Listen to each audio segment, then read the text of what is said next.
Let the church say amen. Let the church say amen again. It's truly a blessing to be in the house of the Lord one more time. We're going to open up this morning with a selection. I'm going to ask the musician, if you will, if he would just help me out.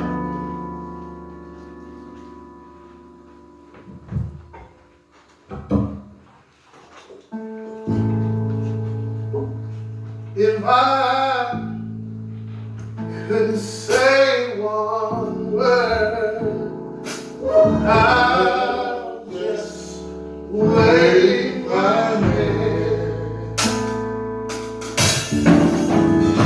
If I could say one word, I'll just wave my hand. Listen, listen. He's been good to me. Kept me out of danger when danger was around. If I could say one word, I'll just wave my hand. Listen, listen. When I'm done what you did, when you went to Calvary, you shed, oh, you shed your blood, you shed it for me. And that's why I'm standing here. So church, I'm standing on the word.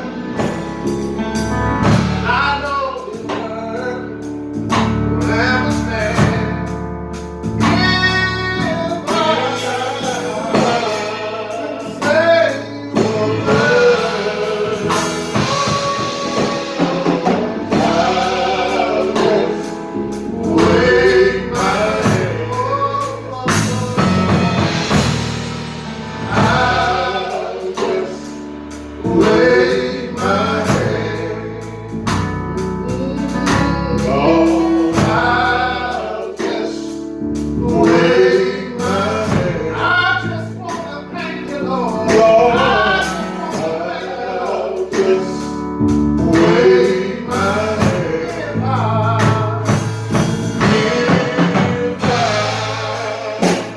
could say one word,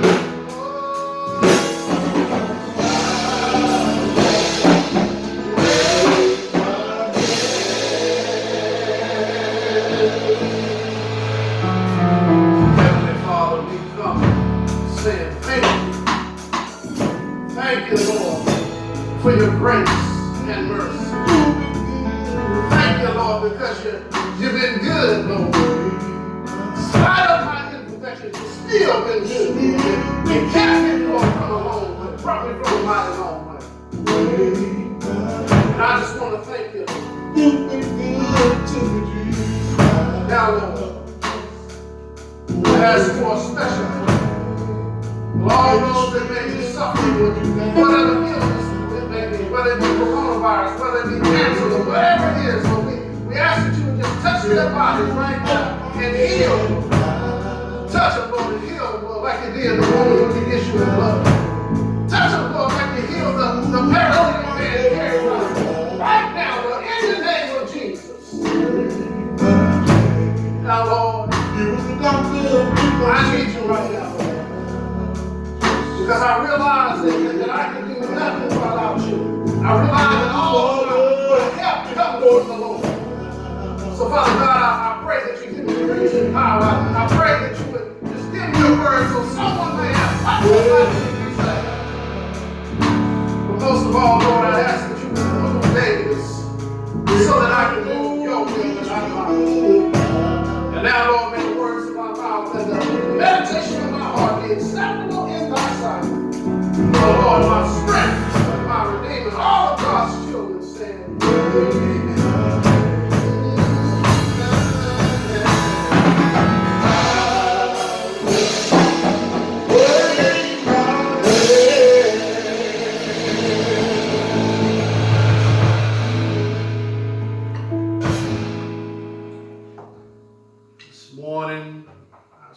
is going to come from Genesis, the 18th chapter.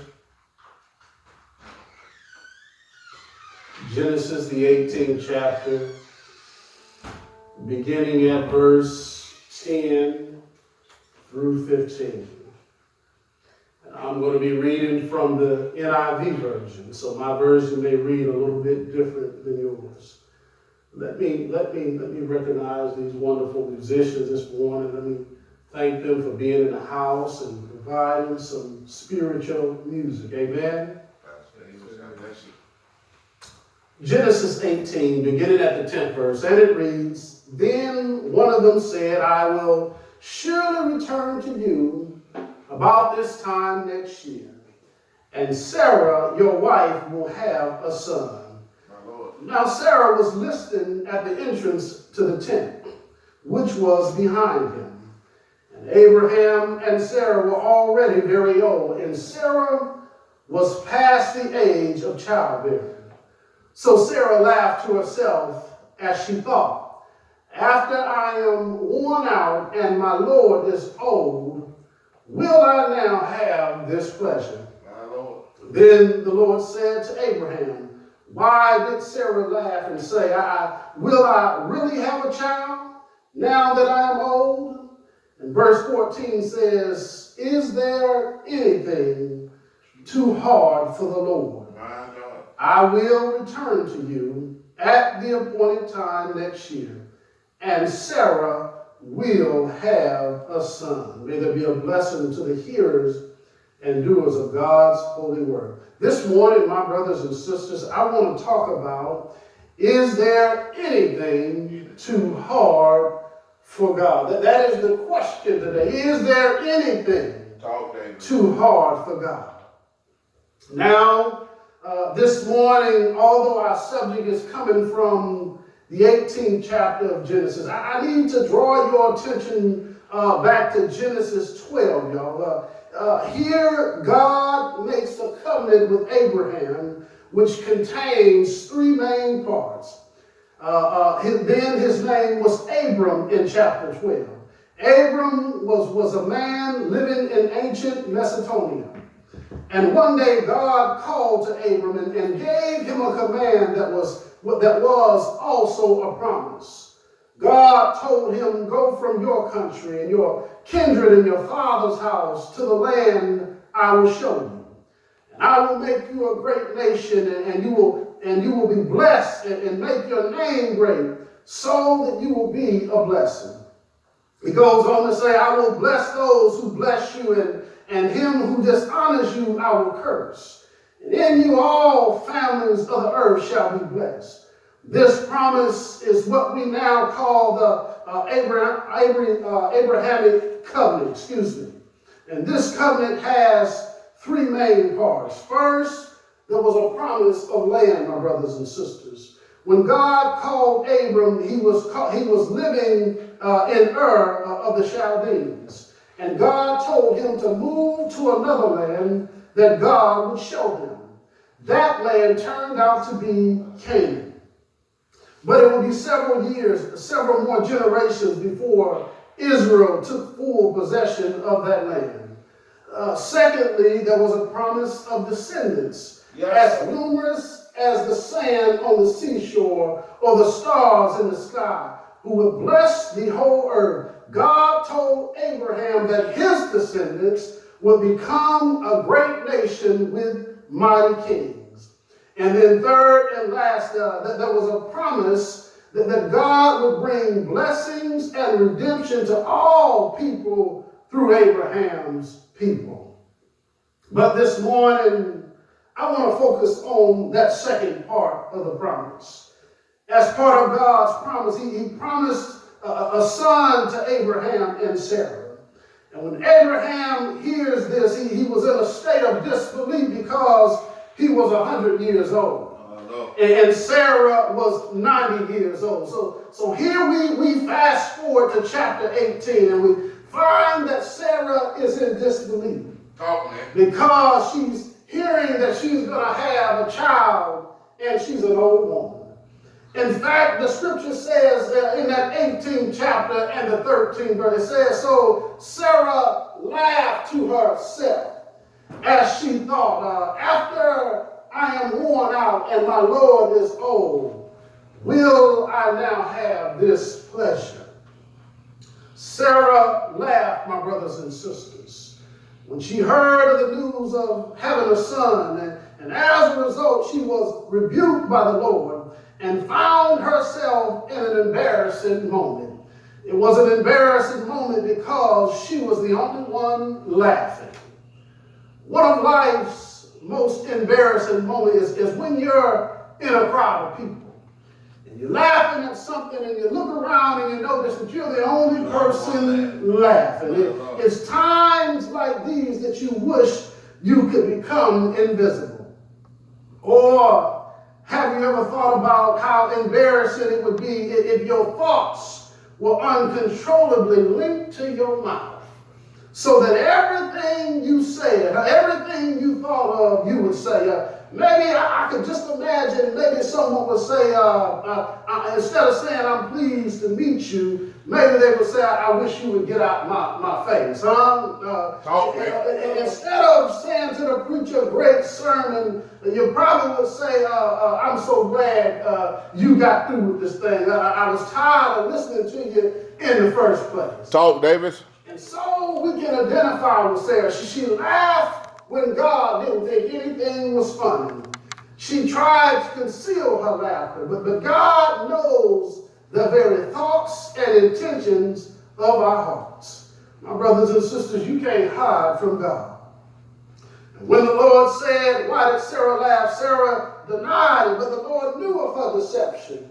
For he said, yes, I know you laughed. The problem was Sarah's laughter reflected her unbelief in God's promise. And unbelief is a serious sin because it amounts to calling God a lie. It is to say that I know better than the Creator. It is to demote God from his place of sovereign power and promote yourself over him. And God doesn't take kindly to unbelief. All of us are struggling or have struggled in the past with unbelief. Am I right about it? Perhaps, like Abraham and Sarah, you prayed for something for many years, but God has not answered your prayer yet. My Lord. The Lord's word to Sarah speaks to all of us who struggle with unbelief. For the Lord says, is there anything too hard for God?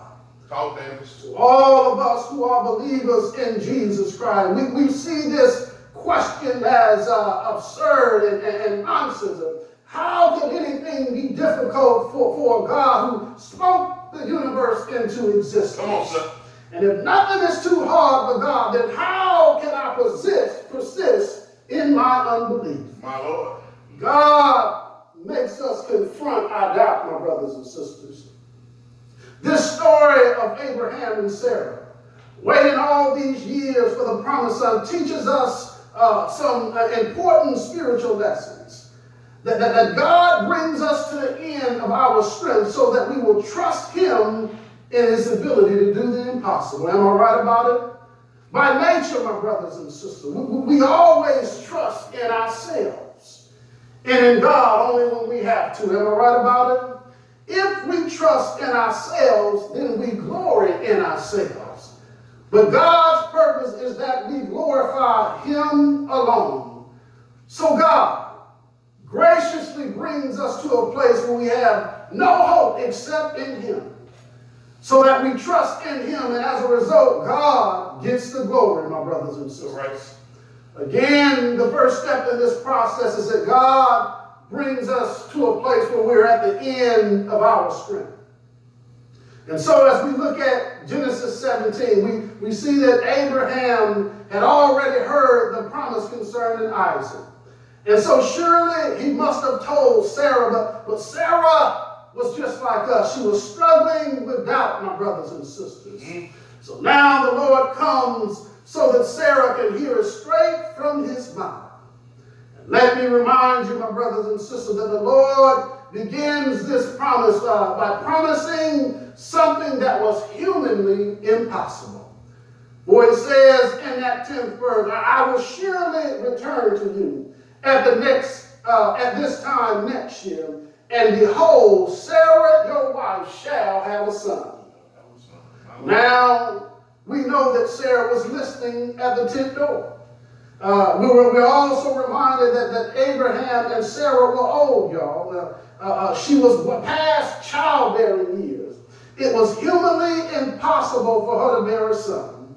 So she was already in menopause, my brothers and sisters. In her natural strength, she was barren. In her natural strength. And my brothers and sisters, here is where the Lord wants us in our relationship with him.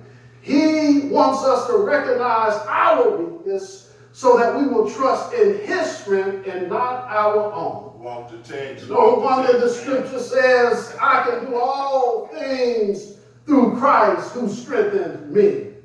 My brothers and sisters, many people mistakenly think that the reason they struggle in their Christian lives is because they're too weak. But the real reason we struggle is because we don't recognize our weakness for what it is. And so instead of trusting in God, we trust in ourselves. And the Apostle Paul, he reminds us that when we see our weakness and cast our cares on the Lord, then we're strong. We are strong because we realize that God's grace is sufficient, my brothers and sisters. One of the main things that keep people from God's salvation is the notion that I can do something about this thing. I can contribute to the process. They think that if I clean myself up a bit, I go to church and I give them all my money, then I can qualify for salvation. But the scripture makes it clear that Christ didn't die for decent folks, but he died for the ungodly. For the Bible says, for when we were yet without strength, in due time, Christ died for the ungodly. Yes, my brothers and sisters, we were weak and helpless because we could not save ourselves. Someone had to come and rescue us. And not only did Christ come at a good time in history, he came exactly the right time according to God's own schedule. Yes, sir. My brothers and sisters, I want you to know that you can't receive God's salvation until you see that you're a sinner. All have sinned and came short of the glory of God. Quit trying to save yourself. God wants each of us to see that our situation is humanly impossible without him. Yes, sir. Now, I know somebody saying, what is the source of this unbelief? Let me help you. Unbelief stems from a human perspective that leaves God's eye.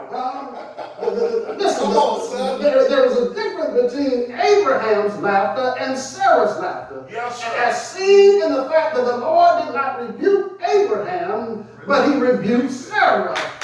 Abraham's laughter may have come from being astonished at what the Lord had just told him. You see, Abraham had fixed his mind that Ishmael would be the son of promise. Yes, but sir. Sarah's laughter was different, my brothers and sisters. Her laughter stemmed from unbelief.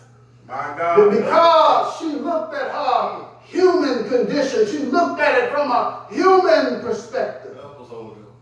And from a human perspective, I probably could relate to Sarah. Yes, sir. She was old, my brothers and sisters. She couldn't have children at a very young age. How in her human mind could she have a child? Yes, my brothers and sisters. So after Sarah looked at the human factor, she concluded, there's no way that I could have a son. But she left out one crucial factor in her calculations, my brothers and sisters.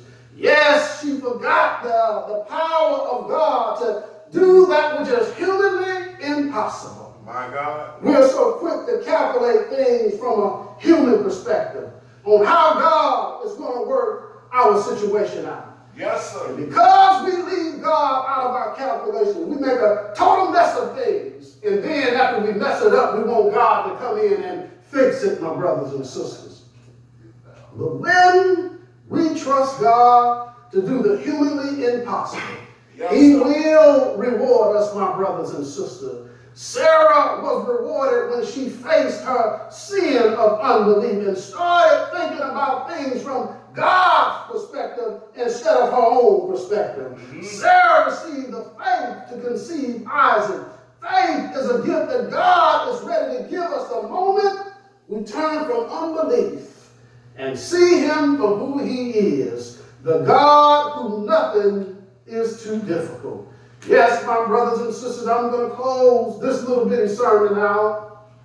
But I want to ask the question, is there anything too hard for God? My God. Is there anything too difficult that God may question himself that he can accomplish? But before you answer that question, if you don't mind, I want to call a few witnesses. Call them, Doc. I want to call a few who can testify on the goodness of God. I want to call a few witnesses who can tell you all about what God can do. If the disciples were here, they would tell you that one day they were out on the boat and the waves and the wind started raging. And they got afraid, my brothers and sisters. And Jesus was asleep in the hinder part of the ship. And one of the disciples woke him up and said, Master, carest not that we perish. The Bible said that Jesus arose and rebuked the wind and said unto the sea, Peace, be still. And the wind ceased, and there was a great calm. All right. Yes, sir. Oh, I want to ask somebody this morning, is there anything too hard for God? If Peter and John were here today, that they could testify about the beggar who was at the temple gates called Beautiful. You see, there was a crippled man from birth, and he came there every day, y'all, to beg for money. Yes, sir. But Peter told him, said, I ain't got no money for you. I don't have any silver or gold, but what I do have, I will give you. Yes, sir. In the name of Jesus, life of Lazarus, walk, my brothers and sisters. I want to know, is there anything too hard for God? Oh, that woman with the issue of blood was here today. She would tell you that she went from this doctor to that doctor. Yes, sir. And all of her living, but nobody could fix her situation. But one day she heard that Dr. Jesus was in town, and she walked up behind him and touched the hem of his garment, and immediately she was made whole. Yes, sir. Oh, I want to know, is there anything too hard for God? If Shadrach, Meshach, and Abednego were here today, they would tell you how the Lord delivered them from the fiery furnace. I want to know, is there anything too hard for God? If that paralytic man carried by four was here today, he would tell you that not only did Jesus heal his body, but he saved him from his sin. I want to know, is there anything too hard for God? Wow. I got one more witness. Can I call one more witness? This witness, he's not in the Old Testament. This witness is not in the New Testament. This witness is in none of the 66 books of the Bible. I was thinking, y'all, deep inside from the people. Eric, people saying thinking the rise no more. What? The master brother, see, he heard my discussion. Tell the Lord he lifted me. Now, say to my God, lifted me.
Said I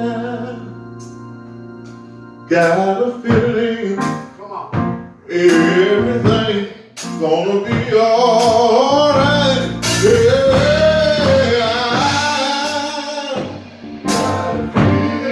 oh Lord, everything's gonna be alright. You know that I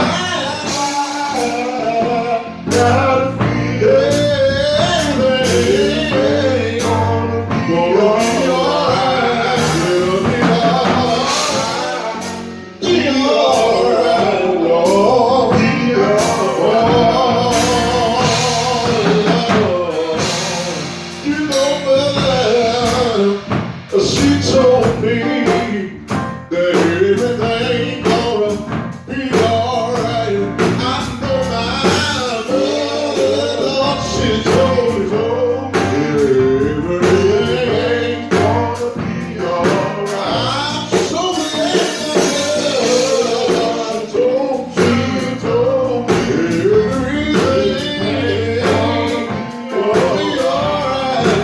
Be alright. Oh Lord, be alright. Be alright. Such a good master. He done told me, yes sir, everything gonna be alright. I'm so glad the Lord, he told me everything's gonna be alright. Yes, it will. He told me everything's gonna be alright. It'll be alright. I said, oh, be alright. The most important thing, I read my Bible and found out Jesus, he told me everything gonna be alright. I can feel it going to me and said that everything gonna be alright. I'm so glad that Jesus, Lord, you told me everything gonna be alright. Be alright. Let's sing it out. It's gonna be alright. Everything's gonna be alright. See, I believe my life gonna be alright. And strawberry and violet gonna be alright. My Bible said we live alright. But just one night, yeah. Anybody's gonna try. It's coming in the morning. Yeah, it's alright. Alright. It's alright. Alright, yeah. It's gonna be alright. Look at Job. Lost everything he had. And he made it alright.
Yes, my brothers and sisters.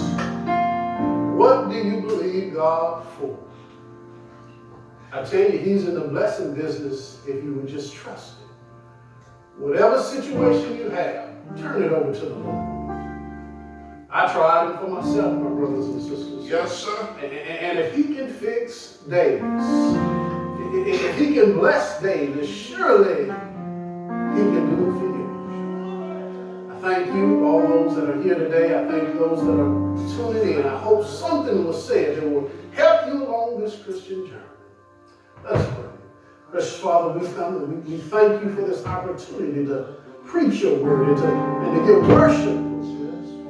Thank you, Lord. Lord, I hope something was said that some man, woman, boy, or girl, they ask, what must I do to be saved? Touch right now. There are those that are hurting. Financially, people are hurting.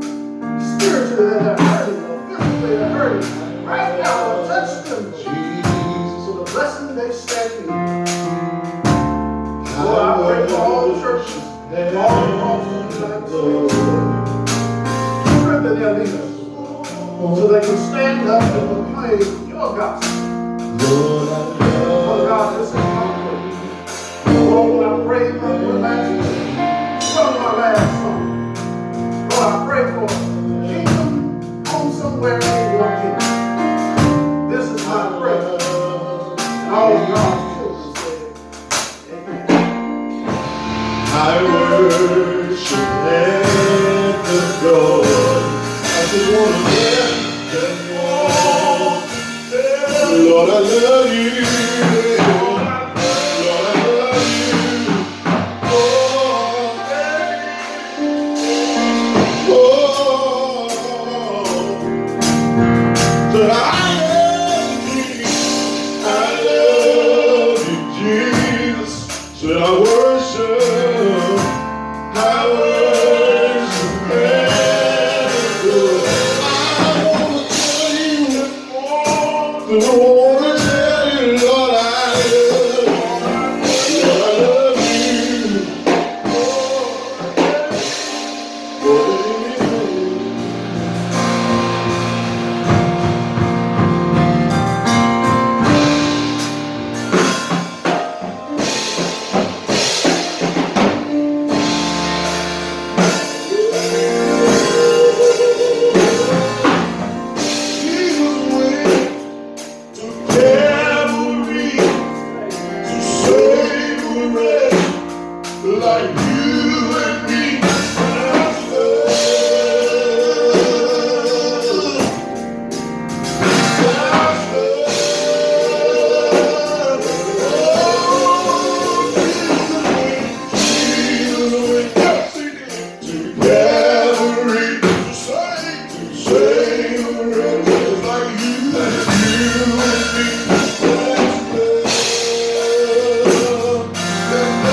coming under the hill, but I want to tell my soul how I pray. Wanna be your name and it all.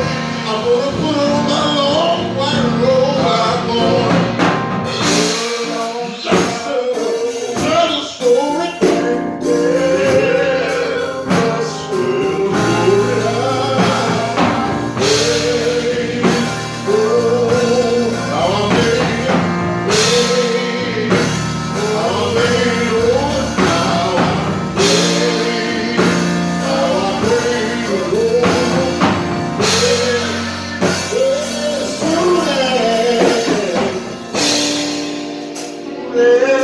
So that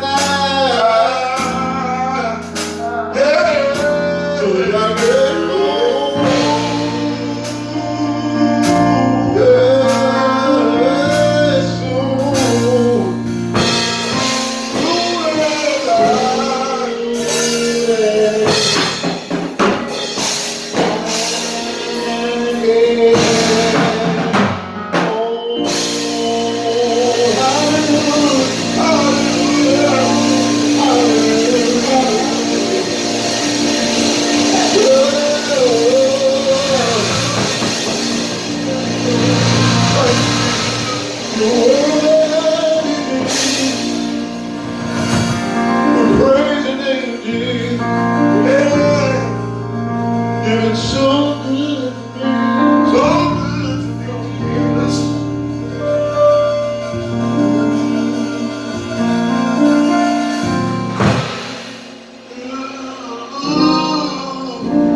Because you care for me,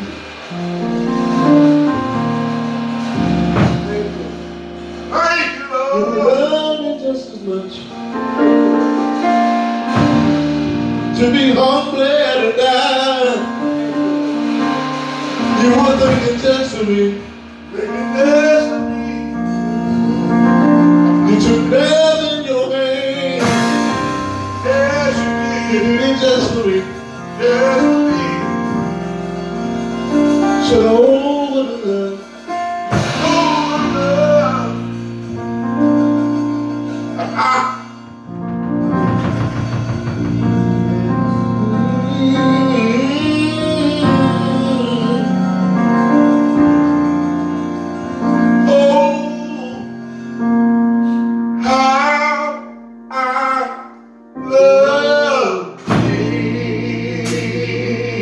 My God. Just help me say, oh,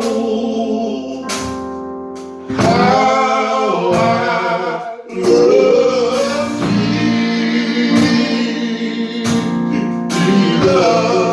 Help me tell, oh,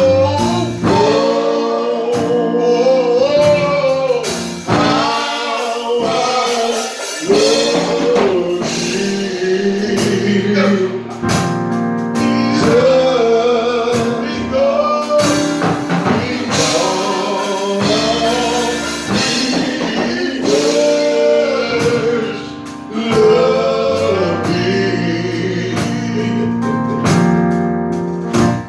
When I was back, you can hear him say this. I'll never forsake him. I'll never forsake him. Long enough,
Thank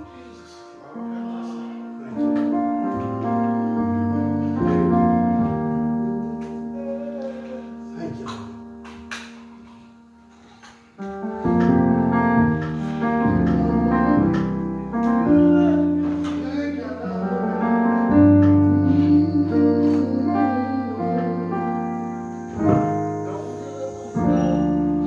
Does he want? He's able.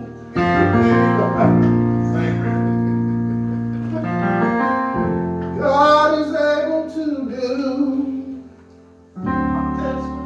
just what he said he will do. He's gonna fulfill every promise to you. Don't give up on God, 'cause he